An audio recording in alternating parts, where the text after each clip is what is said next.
¿Entre quiénes? Entre el BRICS, la OTAN con Norteamérica y obviamente TCP con la China.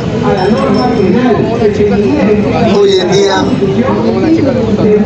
ellos están amalgamando la unidad para poder consagrarse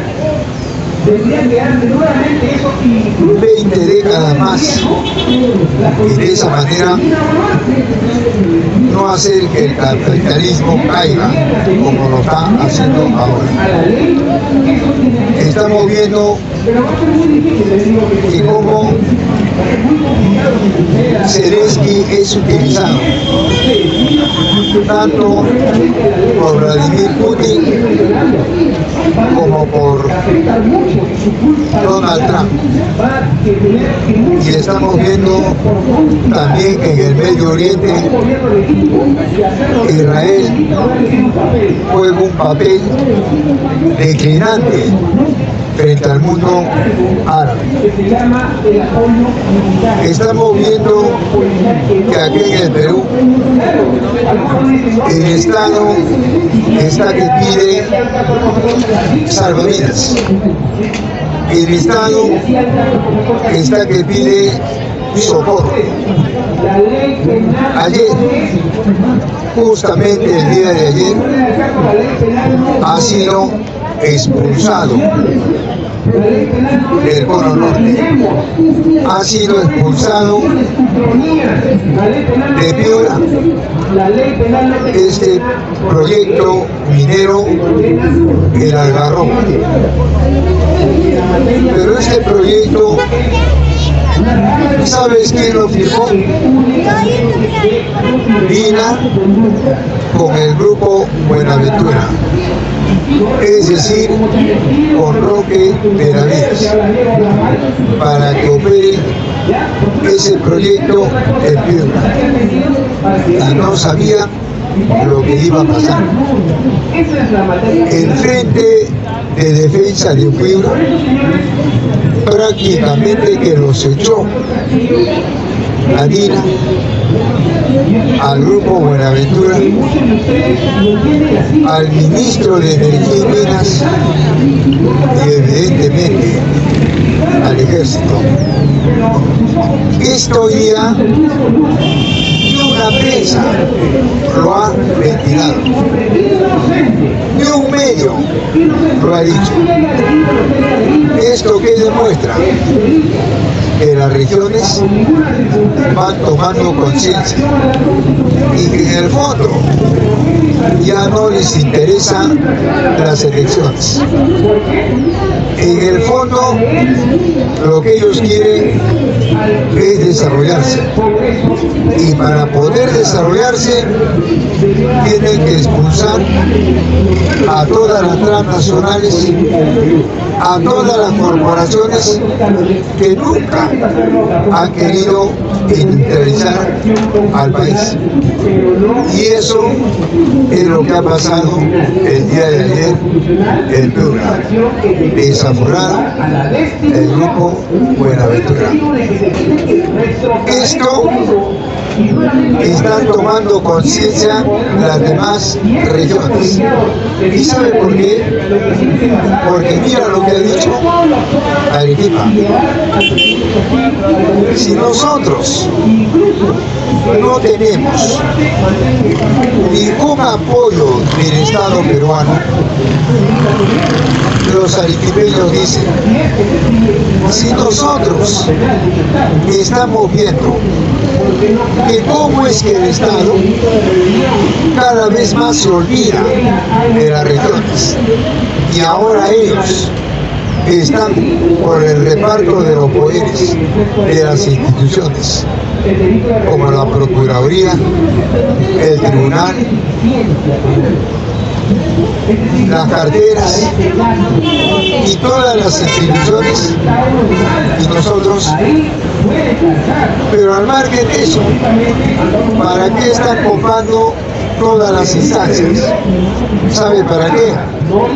Para que el 2026 ellos tengan que perpetuarse en el poder hasta que le den en gana. ¿Y por qué? Porque la Carta Magna lo respalda, la Constitución lo respalda. Frente a esa actitud del Estado, oiga, Arequipa ha dicho, ¿y por qué nosotros tenemos que pagarle impuestos al Estado? Para que ellos se engorden. Le pagamos impuestos para que ellos se desarrollen. Y nosotros no somos auxiliados por ellos. Por lo tanto, el Comité de Desarrollo de Arequipa ha dicho, el gobierno regional que convoque a toda una asamblea multitudinaria para ahí decir que los impuestos se queden en Arequipa, ya no se trasladen al Estado peruano.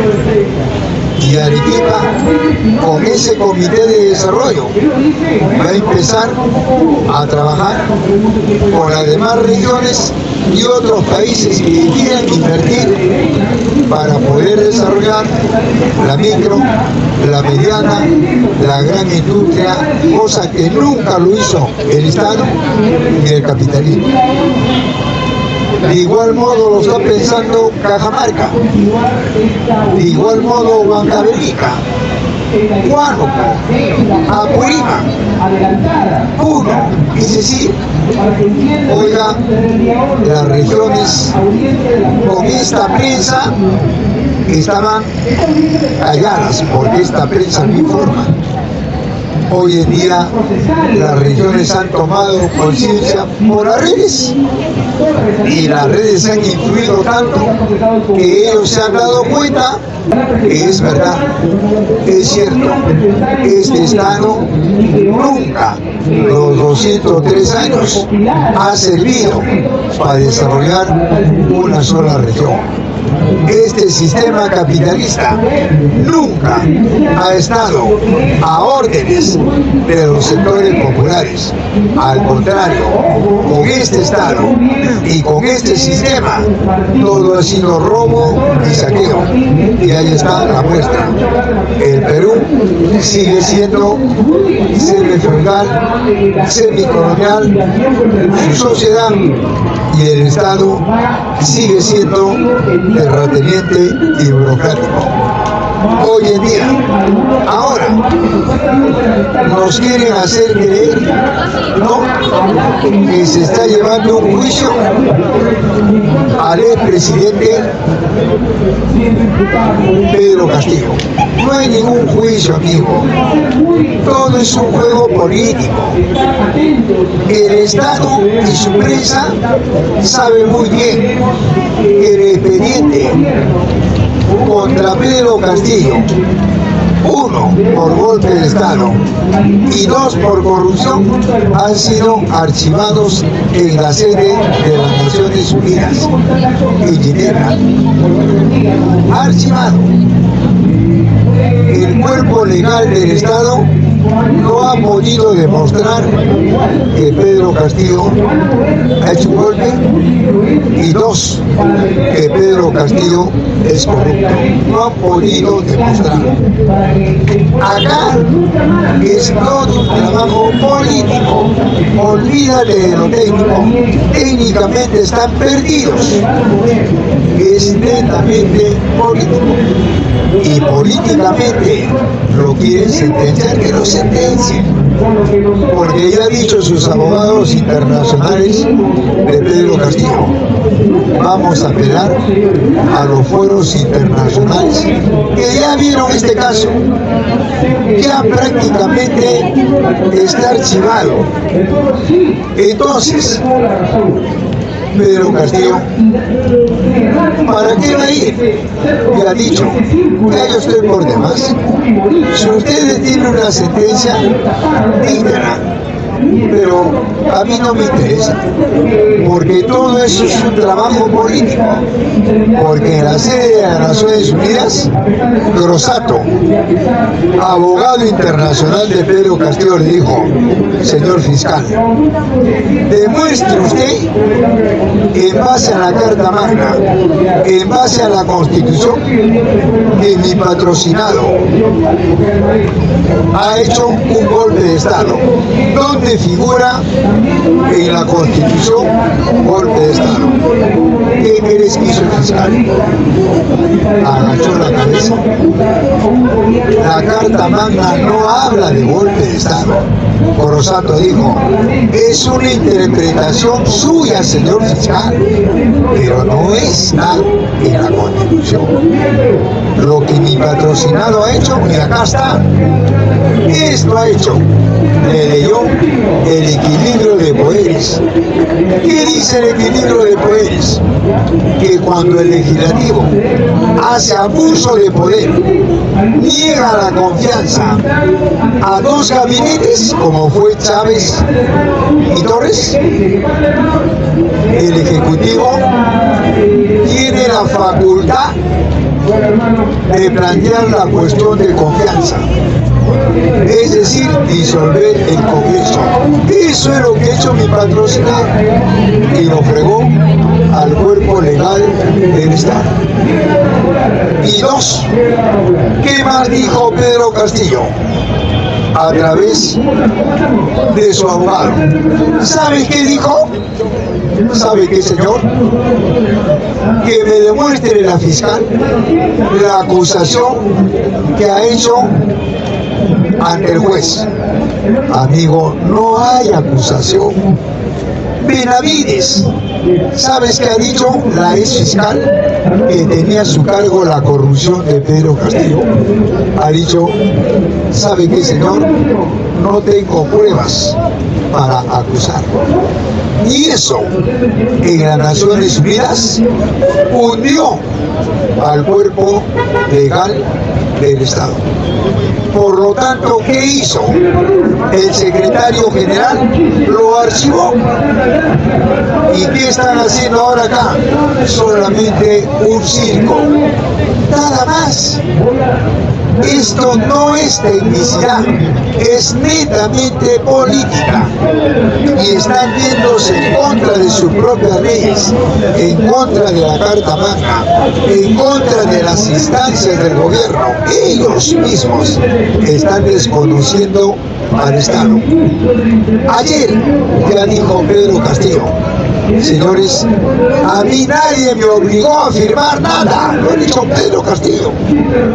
Y cerró la boca a esos que decían que Aníbal Torres traicionó. Lo ha dicho Pedro Castillo. A mí nadie me obligó, porque yo soy profesor y aparte soy sindicalista, y aparte, cuando yo estuve en el penal de Barbadillo, hará cuestión de medio año, llegó un auto negro con 5 militares del ejército y el ex abogado de Fujimori, ¿cómo se llamó? Nakazaki, con un expediente para que Pedro Castillo firme. Y Pedro Castillo quiso. Terminó de leer el expediente y dijo: no firmo. Por lo tanto, ¿cómo me puedes decir que a Pedro Castillo le obligaron a firmar una hoja? No hables tonterías, amiga. Ya lo ha dicho Pedro Castillo. Acá no hay traidores. El problema de Pedro Castillo, ¿sabes qué es? Que él, cuando iba,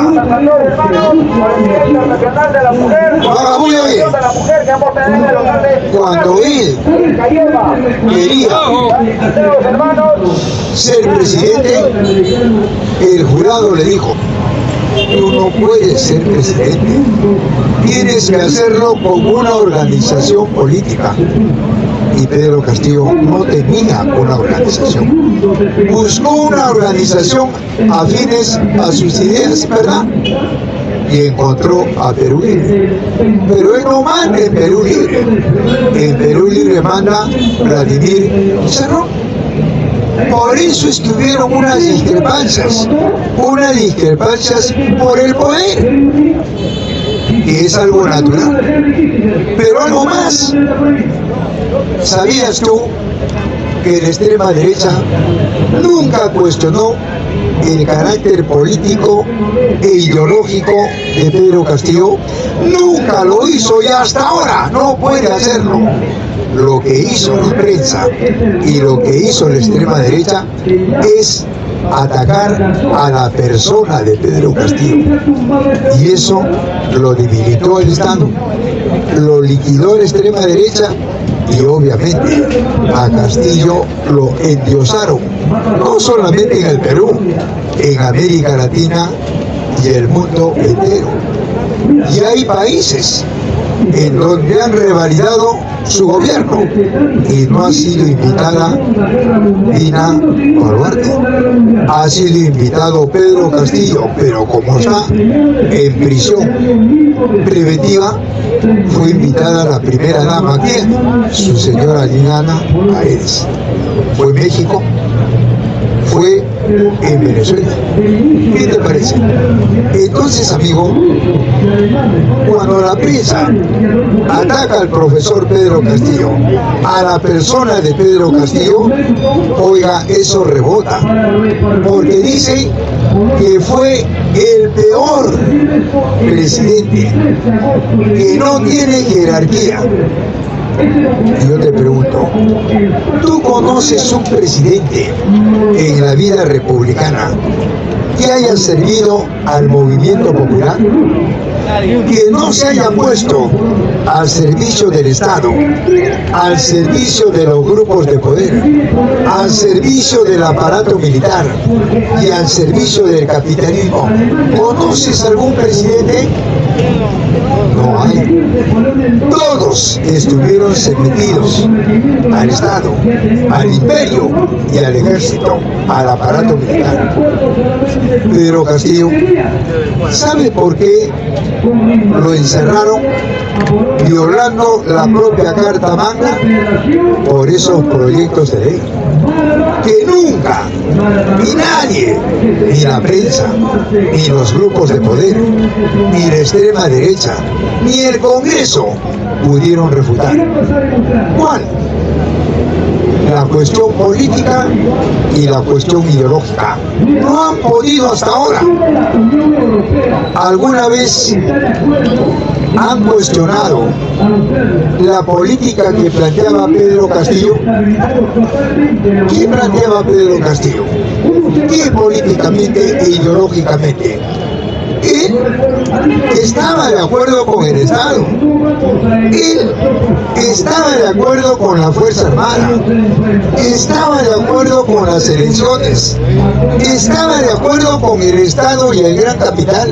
Pedro Castillo, lo que él quería es hacer reformas al servicio de los sectores populares.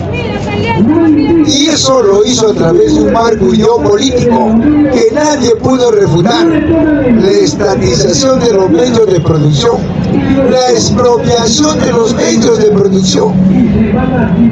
2. Una política asistencialista de subsidios. Y 4. Una economía directa, una economía sostenida. Yo desarrollé eso antes que Pedro Castillo sea presidente en la campaña. Y la gente que me decía, tú eres castillista. Yo no soy castillista. Estoy desarrollando el programa que esta prensa y el Estado no podían refutar. Lo desarrollé. Y yo dije que esto, el profesor Pedro Castillo, si llega a ser presidente, no va a poder desarrollarlo. Y la historia me dio la razón. ¿Por qué? ¿Cómo Pedro Castillo va a plantear al interior del Estado la reforma tributaria? Uno de sus proyectos de ley. ¿Qué dice la reforma tributaria? Que así como los 33 millones de peruanos pagamos más de 20 clases de impuestos, los grupos de poder. ¿Sabe cuánto debe? 65.000 millones de soles a la SUNAT. Y Pedro Castillo dijo, en ese proyecto de ley, ellos en primera instancia tienen que pagar, y si no, serán embargados sus bienes. Hizo que la contiene. El Club de la Construcción pegue el grito y dijo, saquen a ese hombre que se va a traer abajo al país. Y había gente pobre que repetía, sí, Castillo es incapaz, se va a traer abajo al país. ¿Sabe qué cosa hizo Pedro Castillo con relación a la educación? Pidió que el 10% del PBI, del Producto Bruto Interno, sea para el sector educativo. ¿Qué dijo la extrema derecha? El Perú se viene abajo, saquen, es incapaz. ¿Qué te parece? ¿Sabes qué más dijo Pedro Castillo con relación a la educación? Dijo, ¿sabe qué? La educación básica, superior, técnica, pedagógica, gratuita, y el ingreso libre a las universidades. ¿Quién crees que salió al frente? Los hombres de las sotanas satánicas, la iglesia. Saquen ese demonio, porque la iglesia maneja universidades privadas, colegios privados. Saltó Luna, saltó Acuña, los mercaderes de la educación como el Descatico. Oiga, saquen a ese serrano. Y había otra gente que era serrana y también le decía serrano a Pedro Castillo. Ahí no ves, su paisana, presidenta o expresidenta del Congreso, María del Carmen Alba. Todos los Albas son de origen cajamarquino, paisanos. Ahí no está el Chuzón, que fue presidente del tribunal, Alba Orlandini, cajamarquino. Pero ahí está. Ella le dijo a su paisano serrano, no te doy la mano porque me vas a contaminar. ¿Qué te parece? Esa es la cultura que nos impone, es la prensa sucia. Y todo eso hizo que a Pedro Castillo esta prensa lo desestimara. Pedro Castillo hizo otro proyecto de ley en Arequipa, no recuerda la Agenda 19, un congreso con todas las centrales sindicales, donde ahí estuvo el ex ministro de Trabajo, Maraví, que lo acusaron de terrorismo. ¿Qué acordaron ahí? Todas las centrales, el derecho a la sindicalización y los pactos colectivos, y eliminar el régimen laboral del CAS, los servicios y la terciarización. Saltó la contienda, saltaron los grupos de poder y dijeron en qué momento lo sacan a ese hombre que se trae abajo al país. Incapaz, así le decían. Oiga, la ley de la minería, la ley del agro, todo eso hizo que le hagan un complot de todo el Estado, el ejército, el Congreso, la prensa, los grupos de poder, todos, y los sacaron. Yo te pregunto, ¿Pedro Castillo nos está educando con esa participación a las elecciones o no? Nos está educando. ¿Y qué nos está diciendo? Lo que dijo Lenin. ¿Qué dijo Lenin? En esa gran obra que tenemos parlamentario. No hay que ser tontos ni bribones creyendo que con las elecciones vas a desarrollar un país. Eso es lo que está diciendo Pedro Castillo.